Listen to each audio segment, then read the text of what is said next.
In a league that has 3 undefeated teams sitting at the top of it, it's easy to make the argument right now that Oklahoma is playing as well as any of them.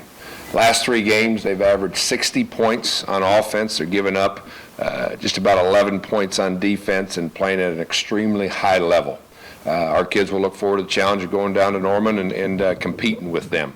We'll be doing that without Daniel Burton, who will not play in this game, and Pierre Aka, who will also not play in this game. I think leadership and competitiveness is the number one thing that we saw out of him.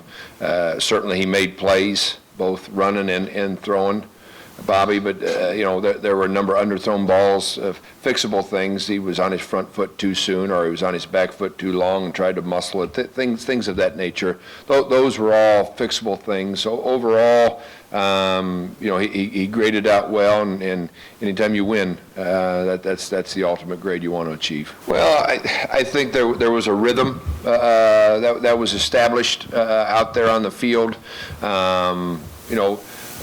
Being a play ahead, play calling in sequence, and efficiency on first and second down was very good. We ended up with 6, I believe, 3rd and 1 situations, easier to convert 3rd and 1 than it is 3rd and 8, certainly. I think he took advantage of his personnel. He took advantage of Joel's abilities as well.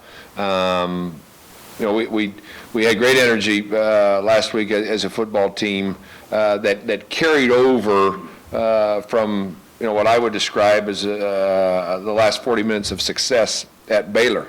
And that energy was evident on the practice field, and it carried over to Jack Trice Saturday night for sure. Yeah, I don't know if all the credit certainly goes to what took place on Monday as far as the depth chart and the coaching staff. I've seen a higher level of play out of the defense from the conclusion of Baylor into TCU, or conclusion of Texas Tech into TCU and into Baylor. And that steady improvement was going to show up in a performance like this regardless. I think Joel's emergence on the field at Baylor was a jolt for our team that carried over to the defensive side of the field and of the locker room. And I think our guys, like it or not, what we just faced from an offensive output for 3 straight weeks, they knew that was done, and they were ready to perform as well at a level that they knew they were capable of. So there were things that took place certainly before Monday that affected that juice and energy that we had Saturday night. I think that the confidence level is increasing for sure. I think your confidence level increases on Tuesdays and on Wednesdays as well. And we had an excellent week of practice. I said as much after practice when we got together. Getting a shutout in modern day football is an impressive feat, and how they accomplished it as a unit with so many bodies and so forth will certainly make them feel better.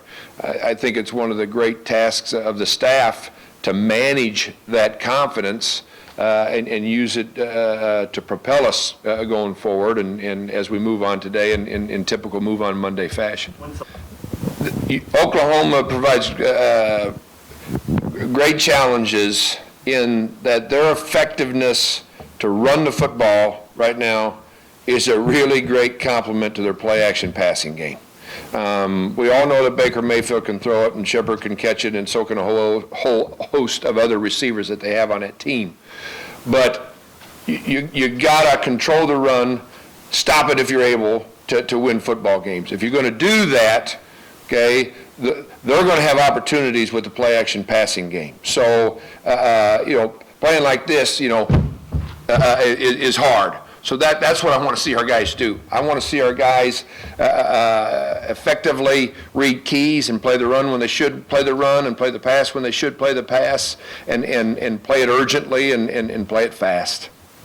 We think they had a pretty daunting task last week, so I think, confidence seems to be a theme today. I think the fact that they did a nice job of attacking the pressure and movement that Texas brought our way. One of our number one goals to win that game, objective to win the game against Texas, was to throw and run against their pressure and movement. I think our guys did a really good job of handling that. So we want to take that now, show them what different movement and patterns and so forth they're going to see, figure out how to pick it up, and then physically go do that. And be today, Tuesday, Wednesday, big days of preparation to put us in position to have an opportunity.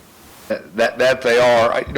They did some stomping things, before that too. I thought coming from behind like they did against Tennessee early in the season, I mean, that's a tough place to play.